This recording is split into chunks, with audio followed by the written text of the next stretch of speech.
They want to use our clubhouse as their living quarters. Hank, we have to do something. I don't know, Con. Hey, the house looks nice, but the neighborhood looks a little hillbilly to me. Hey, quit chewing on that.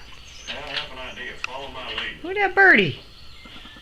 Hey, Mr. What's he doing? Con, them some fancy blue jeans y'all's lady friend is wearing. They must be city folk. I just booked up a new batch of possum stew I'd be willing to share with you. No way, I took off the beat. He's goofy. All great chefs doing that now.